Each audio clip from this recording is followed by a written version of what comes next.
How do you find your call in a world that simultaneously tells you to follow your passion while making it economically impossible to do anything except survive? You're told your vocation should be your identity, your purpose, your self-actualization, but also that you need to be realistic about the market, get a practical degree, accept that meaningful work is a luxury for the privileged few. You're supposed to discover what you're meant to do while drowning in student debt, crushed by rent, watching family formation become financially impossible before age 35. And here's the truly maddening part. Even if you can afford to follow your passion, you're paralyzed by infinite choice.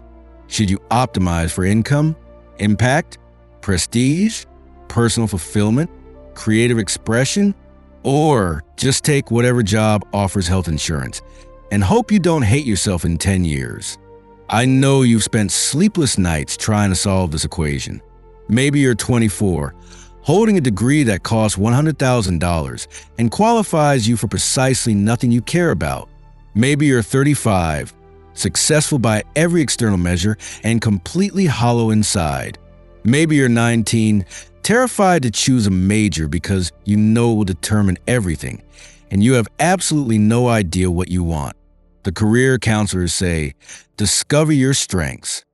The self-help gurus say, find your why. The pragmatists say, just get a job. And you're exhausted by all of it because somehow none of these answers touch the actual question screaming in your chest. What am I supposed to do with my life? Here's what fascinated me.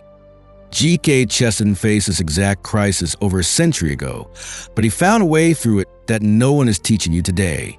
Not because his answer is complicated, but because it's so simple it sounds insane in our world. He discovered that the entire way we think about vocation is backwards. And once you see what he saw, the paralysis dissolves. You don't need another framework for finding yourself. You need what Chesterton actually offers: permission to be found. Of course you're confused. You've been handed an impossible puzzle. Be authentic, but also be marketable. Follow your dreams, but also pay your rent. Discover your purpose, but also accept that you're just a cog in a machine you can't control. The contradiction isn't your failure. It's the water you're swimming in. Here's what I promise you'll discover. Chesterton saw through this chaos to something sturdy and true, not a career choice formula, but a complete reorientation of what vocation actually is. You're going to learn why the question, what should I do with my life, might be the wrong question entirely, and what to ask instead. Why smallness might be your liberation, not your limitation, and how to find genuine calling in circumstances you can't change. This isn't about becoming Chesterton. It's about seeing what he saw and discovering that you've had a vocation all along. If you're searching for thinkers who offer sanity in our confused age, subscribe to this channel where we explore wisdom that actually works in real life. Let me show you something that changed how I understood Chesterton's entire approach to vocation. In 1895, young Gilbert Chesterton, 20 years old, artistically talented, intellectually brilliant, faced a choice that should sound painfully familiar. His family expected him to pursue something respectable: law, academia, perhaps art criticism in the established mode. The economic pressures were real. His father's business was struggling. Supporting himself as a writer or artist seemed financially insane. But here's what makes the situation eerily modern. Chesterton was also drowning in existential paralysis. Not just what career should I choose, but is anything real? Does anything matter? Is there any genuine meaning? Or am I just choosing between different flavors of meaninglessness? His notebooks from this period are haunting. He writes about feeling like everything might be a dream and struggling with what we now call depression and suicidal ideation. The vocational question wasn't separate from the metaphysical crisis. They were the same crisis. Sound familiar? You're not just trying to choose a career path. You're trying to find something real to build a life on when you're not even sure reality is coherent. Now watch what Chesterton did, because it wasn't what anyone expected. He didn't follow his passion in the modern self-help sense. He took a nothing job as a low-level publisher's reader at Redway and then T. Fisher Unwin, barely above clerical work, reading manuscripts, writing reports, making almost no money. His friends thought he was wasting his talents. His family was concerned. But something astonishing happened in that small, supposedly insignificant work. Chesterton discovered that vocation wasn't about finding the perfect self-expression or the optimal career path. It was about paying attention to what was actually in front of him. Reading those manuscripts, even the terrible ones, taught him about storytelling, about human nature, about how ideas actually work in real prose. The constraints forced clarity. The smallness created focus. He started writing reviews on the side, not because he had a master plan to become G.K. Chesterton, but because he had real things to say about the real books he was actually reading. The vocation emerged from attentiveness to what was present, not from a grand vision of what should be. Here's the key insight he gained during this period, and you can see it running through all his later work. Vocation isn't something you discover inside yourself through introspection. It's something that emerges when you actually engage with reality outside yourself. Think about how radical that is. The entire modern approach to vocation says, look inward, find your authentic self, discover your passion, then build a career around it. Chesterton learned the opposite. Look outward, engage with what's real. Do the work in front of you with full attention. Your calling will find you. This was a resignation or lowered expectations. Chesterton became one of the most prolific and influential writers of the 20th century. But he got there by starting small, staying grounded in reality, and letting vocation emerge from engagement rather than from introspective discovery. The question is, why does this approach work? Why did it liberate Chesterton when a modern, find yourself approach leaves us paralyzed? To understand that, we need to look at what Chesterton discovered about the fundamental nature of vocation itself. And it has nothing to do with what you probably think a calling is. Here's where Chesterton flips everything upside down, and I need you to really sit with this because it sounds absurd at first. For Chesterton, vocation has almost nothing to do with what job you choose. That's not a typo. Let me show you what he actually believed. In his book, What's Wrong with the World, Chesterton makes this shocking claim. The most important thing a person does is something they do for free. He's talking about being a spouse, a parent, a friend, a citizen, a human being. These aren't careers. They're callings. Now notice the inversion happening here. The modern world tells you, your job is your identity. Your career is your calling. What you get paid for is what matters. Chesterton says, the things that matter most, you'll never be paid for, and that's exactly what makes them sacred. Think about your own life for a moment. The times you felt most alive, most purposeful, most like you were doing what you were made for. Were those moments at work optimizing for quarterly metrics? Or were they moments of genuine connection? Consoling a friend in crisis, playing with a child, creating something beautiful for no reason, fighting for something you believed in even though it cost you? Chesterton noticed that modern industrial capitalism had performed a magic trick. It convinced us that paid work was real vocation and everything else was just life. But he saw it backwards. The unpaid work of being human, loving, creating, celebrating, suffering together, that's the actual vocation. Everything else is just how you keep the lights on while you do what you're actually called to. Now, before you think this is just romantic nonsense, watch what this does practically. If vocation is primarily about the unpaid work of being human, then the pressure on your career choice drops to realistic levels. You don't need to find a job that's your passion and your purpose and your identity and your self-actualization. That job doesn't exist. That's why you're exhausted looking for it. You need a job that's honest, that pays fairly for your time, that doesn't require you to violate your conscience, and that leaves you enough energy and freedom to do your actual vocation, being a full human being. Let me give you a concrete example from Chesterton's own life. He made his living as a journalist and essayist, what we now call content creation or freelance writing. Was that his vocation? In a sense, yes. He wrote brilliantly about truth, beauty, justice, faith. But if you read his own descriptions of what mattered most to him, it was simpler things. His marriage to Frances, his friendships with Belloc and Shaw and Wells, his arguments in pubs, his walks through the English countryside, his participation in his local community, his practice of Christian faith. The writing served those deeper callings. It wasn't the other way around. And here's what's so practically liberating about this. It means you can have a genuine vocation right now, exactly where you are, regardless of what job you're stuck in.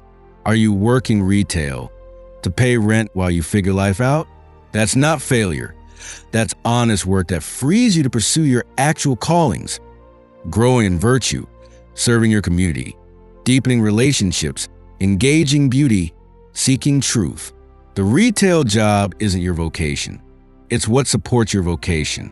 Are you in a corporate job that feels meaningless? Maybe it is meaningless, but that doesn't mean your life is. Your vocation is being a faithful spouse, a present parent, a true friend, a citizen who fights for what's right, a human being learning to love God and neighbor. The corporate job is just how you fund that actual calling. Do you see the freedom here? You're not failing at vocation because you haven't found the perfect career. You're living your vocation every time you choose to be truly present to what's real in front of you. If this perspective is shifting something in you, hit like so more people discover the sanity in our vocational chaos. But now we need to address the obvious question. Okay, but what about actual career decisions? How do you choose what work to do? All right, so Chesterton liberates you from the tyranny of career as identity, but you still have to pay rent. You still have to make actual decisions about education, job offers, career paths. How does Chesterton's framework help with that? Here's a shockingly practical principle. Choose work that leaves you human, not work that fulfills your passion, not work that maximizes your potential, work that leaves you with enough time, energy, and moral integrity to actually live your vocation as a human being. Let me unpack that because it sounds simple, but it's revolutionary. Chesterton watched the Industrial Revolution create what he called a serval state, economic structures where people sold not just their labor, but their entire lives. You know this feeling. Jobs that demand you be available 24/7. Careers that require you to sacrifice family for advancement. Industries that expect you to compromise your conscience for success. The modern version is even more insidious because it wraps this servitude in the language of passion and purpose. Hustle culture tells you, if you love what you did, you'd gladly work 80 hours a week. Lean in culture tells you, real fulfillment requires total career commitment. The startup world tells you, anything less than obsessive dedication means you don't really believe in the mission. Chesterton would call this what it is, a con job designed to extract maximum labor while making you feel like it was your idea. His alternative is almost offensive in its simplicity. Find work that pays fairly for your time and leaves you free to be human the rest of the time. Notice what this means practically. When you're choosing between job offers, the Chestertonian questions aren't which is more prestige, or even which am I more passionate about. The questions are, which allows me to be home for dinner with my family, which leaves me energy to read, think, pray, create, which doesn't require me to lie or manipulate, which pays enough that I'm not constantly anxious but doesn't demand my soul, which treats me as a human being, not a human resource. I know what you're thinking. But what if I want to do great work? What if I have genuine talents I want to use? Is that wrong? Chesterton's answer, no, but get the order right. You don't choose work because it will make you great. You do work well because you're already committed to being fully human. The excellence emerges from wholeness, not the other way around. Look at how Chesterton himself worked. He was absurdly prolific. Hundreds of essays, dozens of books, countless debates and lectures. But he never optimized his life for productivity. He took long walks. He spent hours in pubs with friends. He was fully present to his marriage. He showed up for his local community. He kept Sabbath. He played. The work was excellent because it flowed from a full life, not an efficient life. Here's a story that captures this perfectly. Chesterton was once asked to write an article on an extremely tight deadline. He was at a dinner party. The modern hustler would leave the party, cancel on friends, sacrifice the present moment for the career opportunity. Chesterton stayed at the party, enjoyed his friends, went home, wrote the article late that night in a burst of focused energy, delivered it on time, and it was brilliant. Why? Because he refused to treat the article as more important than the human relationships in front of him. The article served his life. His life didn't serve the article. This is a practical application. When choosing work, optimize for humanness, not for career trajectory. Take the job that lets you have dinner with people you love, even if it pays less than the job that would keep you in the office until 9 p.m. Choose a career that leaves you free to read and think and pray, even if it's less prestigious than the one that will consume your whole identity. Accept work that respects your time as valuable, even if it's not the most passionate option. Because here's what Chesterton knew. The great work of your life probably won't be your job anyway. It will be the person you became, the relationships you nurtured, the beauty you created for free, the truth you fought for when it cost you. But how do you actually know if you're on the right track? Is there any way to tell if you're living your vocation? Here's what Chesterton offers as a test, and it's not what you expect. And you became, the relationships you nurtured, the beauty you created for free, the truth you fought for when it cost you. But how do you actually know if you're on the right track? Is there any way to tell if you're living your vocation? Here's what Chesterton offers as a test, and it's not what you expect. And you became, the relationships you nurtured, the beauty you created for free, the truth you fought for when it cost you. But how do you actually know if you're on the right track? Is there any way to tell if you're living your vocation? Here's what Chesterton offers as a test, and it's not what you expect. And you became, the relationships you nurtured, the beauty you created for free, the truth you fought for when it cost you. But how do you actually know if you're on the right track? Is there any way to tell if you're living your vocation? Here's what Chesterton offers as a test, and it's not what you expect.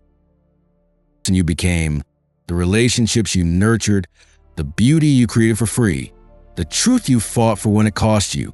But how do you actually know if you're on the right track? Is there any way to tell if you're living your vocation?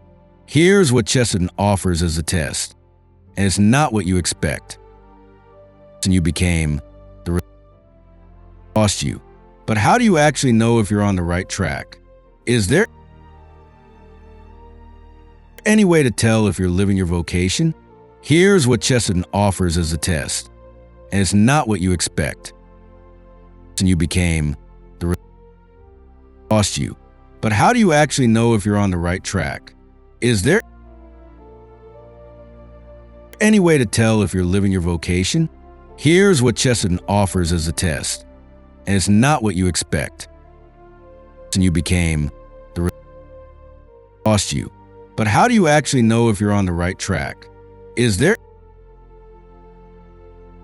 any way to tell if you're living your vocation?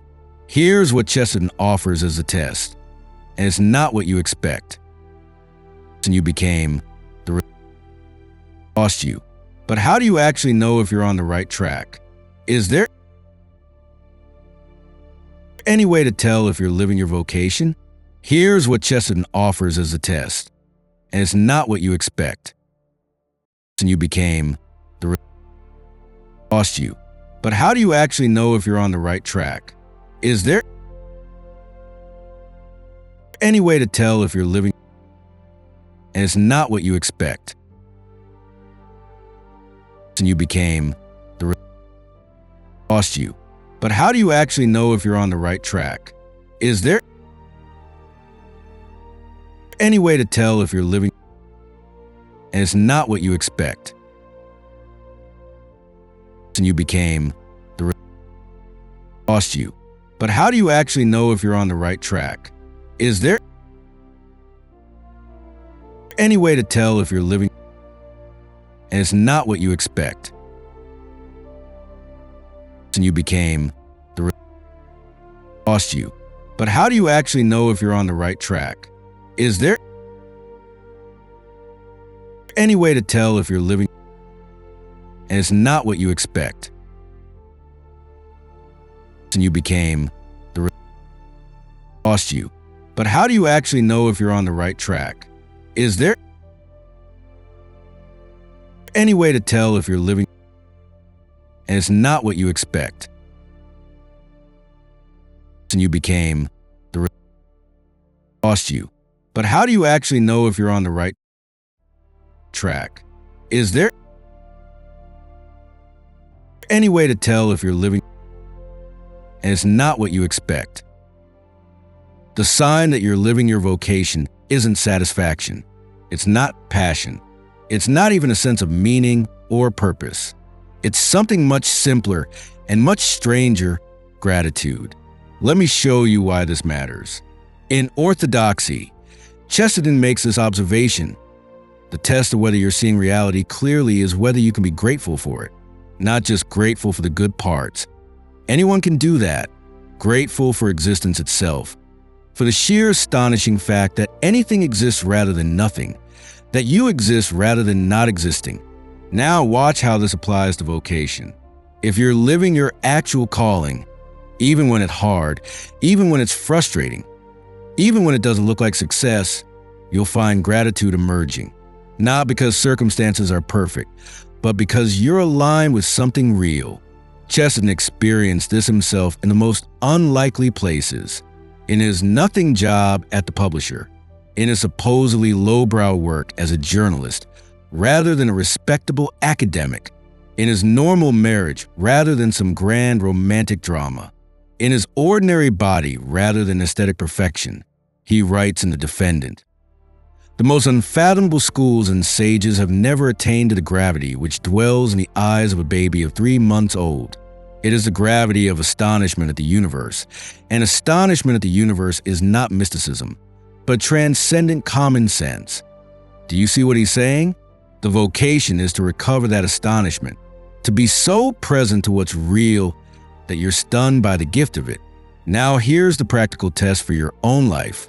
Think about your current situation. Whatever work you're doing, whatever circumstances you're in, can you find any gratitude there? Not manufactured positivity, not forced thankfulness. Real gratitude for the opportunity to engage reality in this particular way. If you're a teacher barely making rent, can you be grateful that you get to help shape young minds, even though the system is broken and you're exhausted?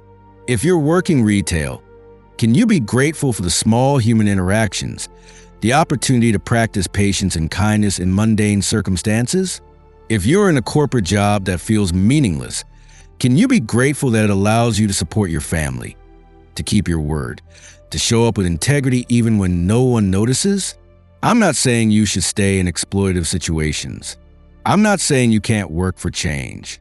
But the gratitude test reveals something crucial. Are you engaging reality, or are you trapped in resentment about the gap between reality and your expectations? Chesterton's insight is that resentment is a sign you're living in a fantasy. The fantasy that things should be different, that you deserve better circumstances, that your calling must look a certain way.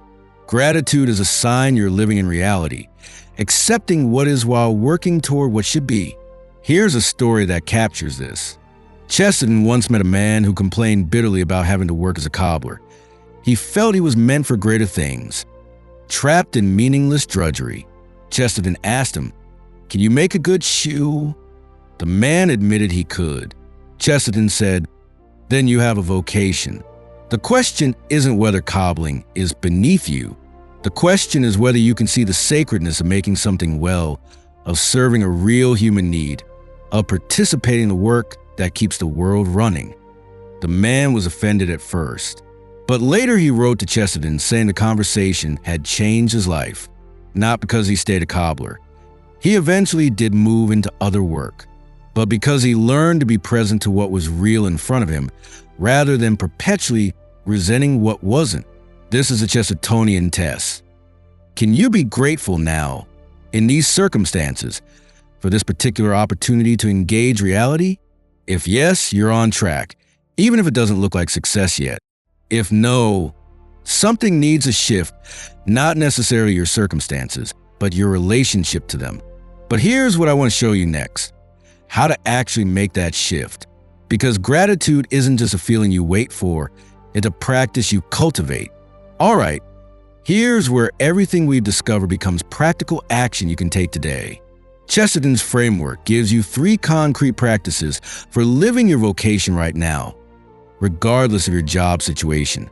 Practice number 1, limit the scope of work. This sounds backwards in hustle culture, but watch what Chesterton understood. Infinite work creates meaninglessness. Finite work creates significance. When you treat your job as having clear boundaries, I work these hours, I do this specific work, then I'm done.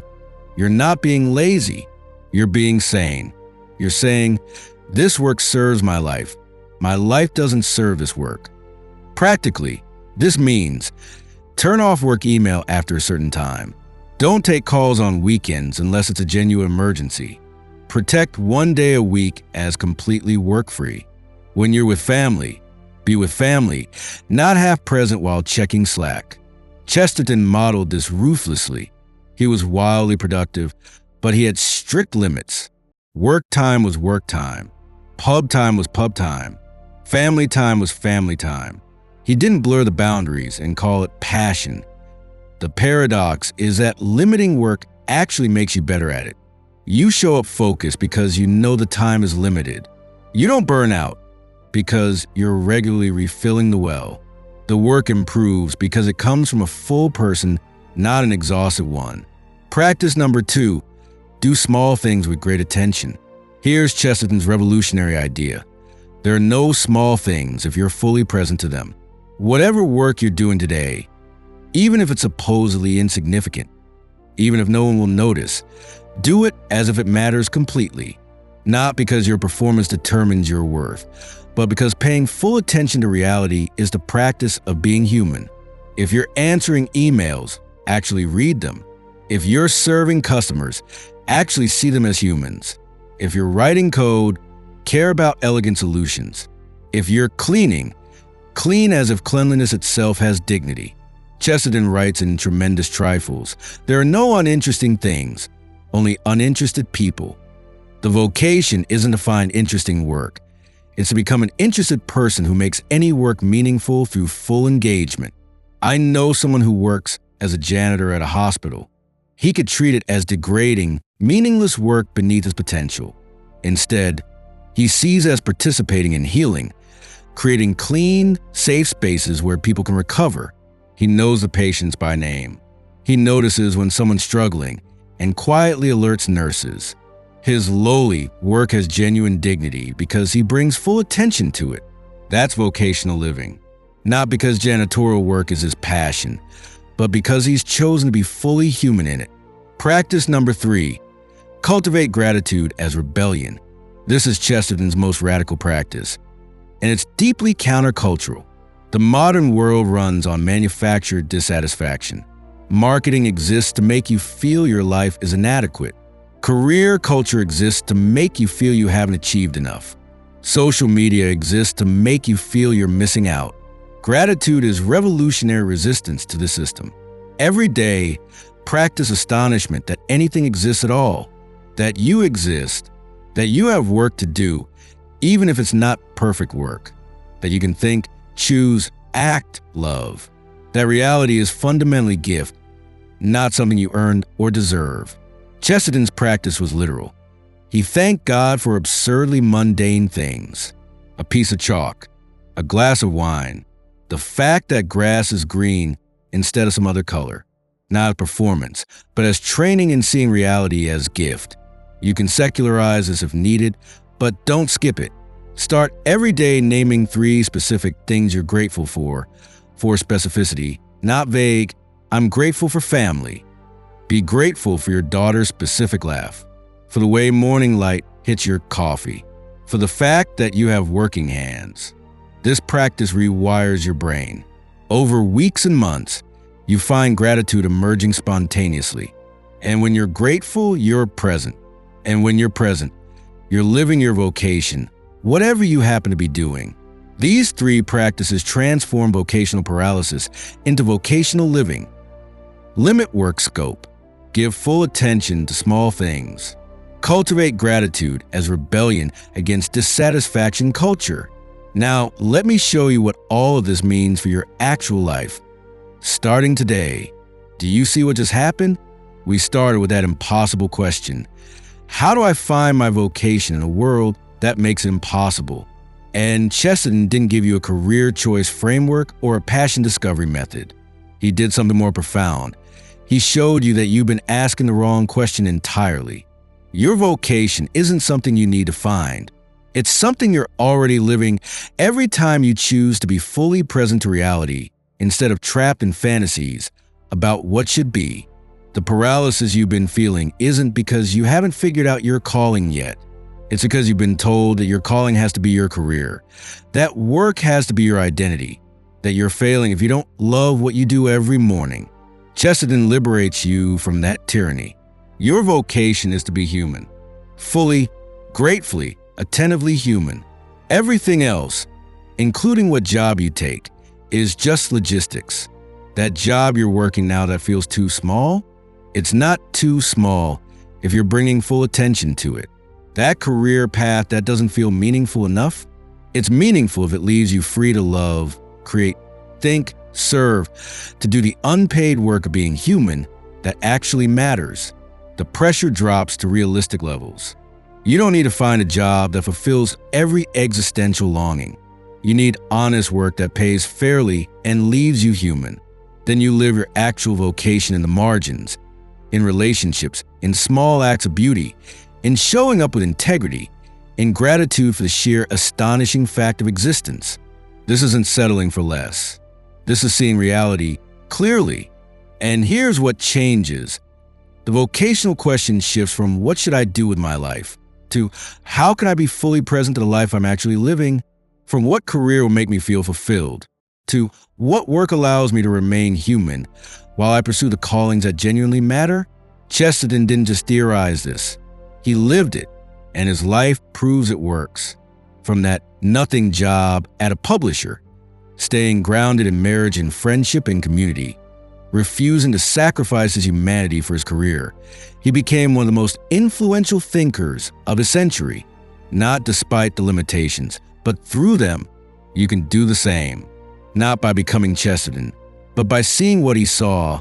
That vocation is already here, already available, already calling you, not from some distant future, but from the present moment you keep overlooking while searching for something bigger. Starting today, practice the vocation you already have. This week, set one boundary around your work. Pick a specific time when work ends, maybe 6 p.m., maybe Saturday morning, whatever fits your reality. When that time comes, fully stop. Don't check email. Don't just finish this one thing. Be radically present to whatever comes next. Family, friends, rest, beauty, thought. Notice how it feels to limit work scope. This month, choose one small thing you do regularly. Making coffee, commuting, answering routine emails, cleaning your space, and practice giving it full attention. Not for productivity, but for the practice of being present. Notice what happens when you stop treating mundane tasks as obstacles to get past and start treating them as opportunities to engage reality fully. This year, start each day with specific gratitude, not vague thankfulness, but precise astonishment. I'm grateful for the specific warmth of sunlight. I'm grateful that I can think clearly this morning. I'm grateful for the dignity of having work to do, even though it's hard. Keep a journal if that helps. Watch how this daily practice shifts your relationship to your circumstances. You don't need to quit your job, go back to school, or wait for the perfect opportunity. You need to be fully human in the circumstances you actually have. The vocation is already here. Chesterton's showing you how to see it. And when real opportunities for change come, new job offers, career pivots, major decisions, you'll have clear criteria. Does this allow me to remain human? Does this serve my actual callings of love, beauty, truth, community? Does this inspire gratitude or only ambition? The answers will be obvious because you've been practicing presence all along. There's something Chesterton wrote that I can't forget.